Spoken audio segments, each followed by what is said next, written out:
ओम शांति। अपने नाम अनुरूप सबका दिल सहज मोहने वाली मम्मा बाबा और दादियों की साकार पालना में पली बड़ी अव्यक्त बाप दादा का साकार रथ दिव्य दृष्टि दात्री यज्ञ आदि से ध्यान दीदार का पाठ बजाने वाली आइए आज ऐसे बाबा के विशेष अनन्य बच्ची यज्ञ की आदि रत्न हम सब की स्नेही आदरणीय गुलजार दादी जी के जीवन की कुछ प्रेरणास्पद एवं रमणीक बातें सुनते हैं। गुलजार दादी जी का जन्म 1929 में कराची में एक संपन्न परिवार में हुआ था। आपका लौकिक नाम शोभा था। आप 8 भाई बहनों में सबसे बड़ी थी। आपने लौकिक में 4th कक्षा तक पढ़ाई की थी। आपके माताजी भक्ति करने वाली धार्मिक विचारों वाली महिला थी।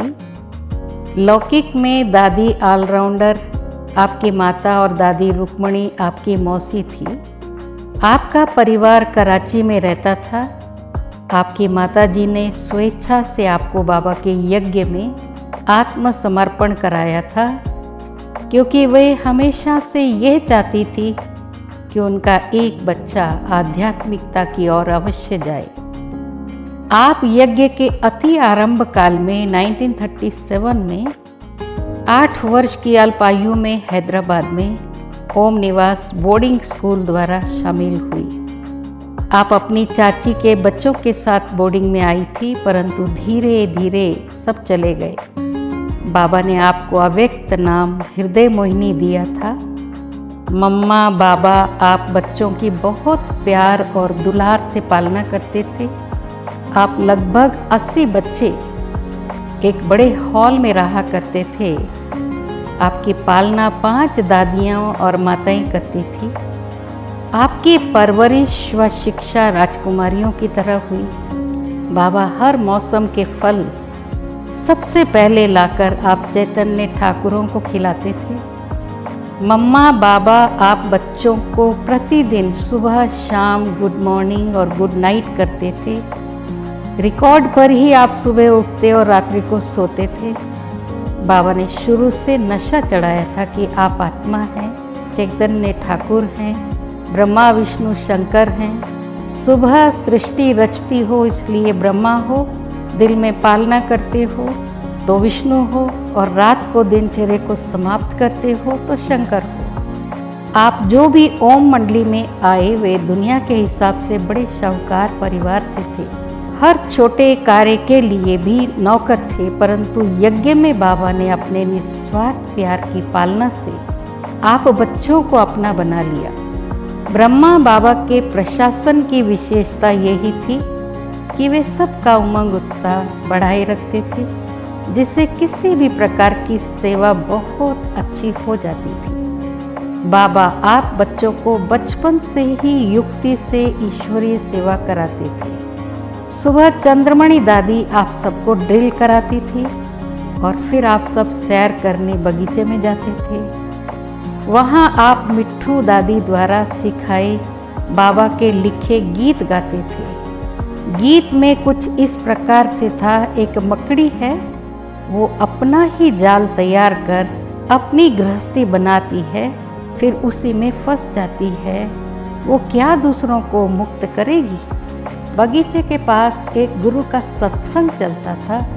वो इन गीतों को सुन चिढ़ जाता था, परंतु बच्चों को कुछ कह नहीं पाता था। बाबा ओम निवास में आने वाले आगंतुकों को भी बच्चों के अभिनय द्वारा ज्ञान देते थे। बाबा जैसा समय वैसा डायलॉग लिख आप बच्चों को अभिनय करने को देते थे, और छोटे बच्चों द्वारा ज्ञान सुनने से कितना भी बड़ा आदमी हो कभी बुरा नहीं मानता था। बाबा की शिक्षा देने की कला अद्भुत थी। वे किसी की गलती पर भी पहले उसकी प्रशंसा कर उसको उमंग उत्साह भर फिर धीरे से इशारा देते थे। एक बार बाबा ने आप बच्चों को जूते सिलने की सेवा दी, जिस पर आपने कहा ये तो भाइयों का काम है। तो बाबा ने कहा आत्मा में नर और नारी दोनों के संस्कार होते हैं। यदि चतुर्भुज समझ कार्य करो तो हर कार्य संभव है। फिर आप कोमलता या निर्बलता के भाव में न आकर मिलजुल कर हर प्रकार की यज्ञ सेवा का कार्य कर लिया करते थे। बाद में धीरे धीरे हंगामे बढ़ते गए। छोटी उम्र के बच्चों पर वारंट निकले, आप पर भी वारंट निकला, तो आपको 1 वर्ष के लिए लौकिक घर पर रहना पड़ा। 1 वर्ष पूरा होते ही आपकी माताजी आपको वापस बोर्डिंग में छोड़ आई। आपका बाल्यकाल बहुत आनंद और खुशी में व्यतीत हुआ, क्योंकि बाबा ने आप बच्चों को नशा चढ़ाया था कि आप परमात्मा के बच्चे सो बाप हो, बच्चे बालक सो मालिक हैं, आपके पांव धरनी पर नहीं होते थे। उस समय साक्षात्कार का पाठ ज़्यादा चलता था। बाबा दृष्टि देते थे और सारी क्लास साक्षात्कार में चली जाती थी। कोई नाचता, कोई कृष्ण को पुकारता, कोई रास करता, ऐसे विचित्र पाठ चलता था। आपका साक्षात्कार का पाठ 1936 में यज्ञ में आने से पूर्व ही हो गया। जब बाबा आपकी माता जी की मामी गंगा देवी के घर सत्संग करने आई थी, बाल्यावस्था में कृष्ण के साक्षात्कार के कई वर्ष बाद आपने योग के दौरान ट्रांस में सूक्ष्म वतन में अव्यक्त ब्रह्मा बाबा को देखा। तब पहली बार सूक्ष्म वतन का राज उजागर हुआ। छोटी आयु से ही आपको दिव्य दृष्टि का वरदान प्राप्त था। योग में आप कुछ बच्चों को सतयुग के दृश्य अनुभव होते थे। ब्रह्मा बाबा और मामा को भी ये दृश्य नहीं दिखते थे। इस प्रकार आपको संदेशी का पाठ भी आरंभ हुआ। 1950 में यज्ञ के माउंट आबू स्थानांतरित होने पर बाबा ने अनेक बच्चों को भारत की सेवाओं पर भेजा। आप भी कई वर्षों तक लखनऊ में सेवाएं देने के पश्चात दिल्ली सेवाओं की इंचार्ज बनी। आपने कभी भारत का मैप नहीं देखा था, परंतु निश्चय और हिम्मत के आधार से आप सेवाओं में आगे बढ़ते गए। आपने दिल्ली व दिल्ली के आसपास के क्षेत्रों में सेवाओं का बहुत विस्तार किया। कई बड़े वीआईपी की सेवाएं भी की। 18 जनवरी 1969 को ब्रह्मा बाबा के अव्यक्त होने के बाद आप अव्यक्त बाप दादा द्वारा मुरली सुनाने एवं हम बच्चों से मिलने का माध्यम बनी।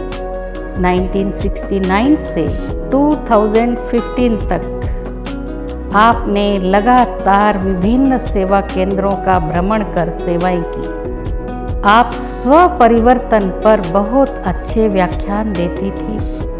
आप बड़े बड़े सम्मेलनों में अति सरल एवं हृदय स्पर्शी शब्दों में बाबा का संदेश देती थी। आपका सरल, भोला व सबसे स्नेह रखने वाला स्वभाव सहज ही सबको आकर्षित करता था।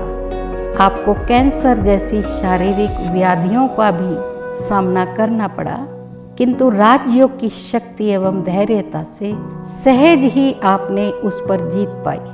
2007 से आपने मुख्यतः मधुबन या दिल्ली सेवा केंद्र पर रह सेवा का पाठ बजाया। बाप दादा ने निरंतर आपको अपना माध्यम बनाया।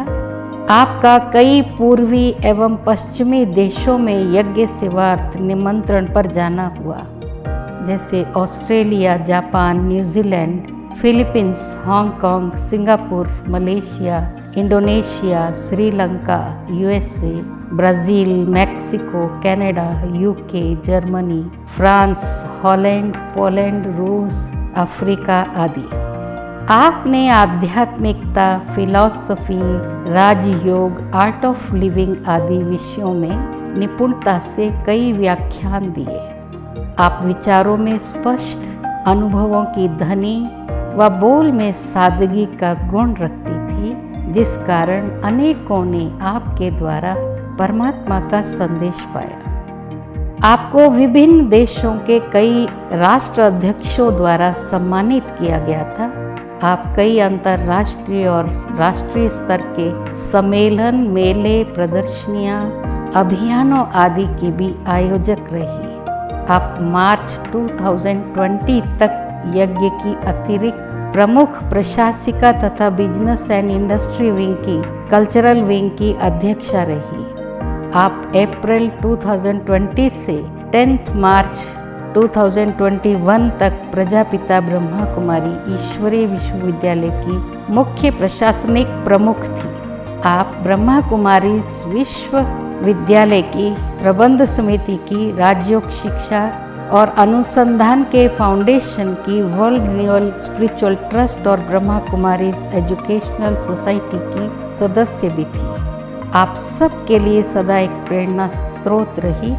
बड़ी आयु के कारण गत कुछ वर्षों से आप मुंबई में रही सैफी हॉस्पिटल में आपका इलाज करा रही थी। आप सतगुरुवार 11 मार्च 2021 महाशिवरात्रि के दिन सुबह 10:30 बजे अपना पुराना देह त्याग अव्यक्त वतनवासी बने। ऐसी प्रभु मिलन के निमित्त बनी शिव बाबा का रथ, सादगी, सरलता, सहनशीलता की मूरत, निर्माणता, पवित्रता की देवी, निस्वार्थ प्रेम की मूरत, फरिश्ता स्वरूप हम सब की अति प्रिय गुलजार दादी जी को उनके पुण्यतिथि पर हमारी भावभीनी श्रद्धांजलि।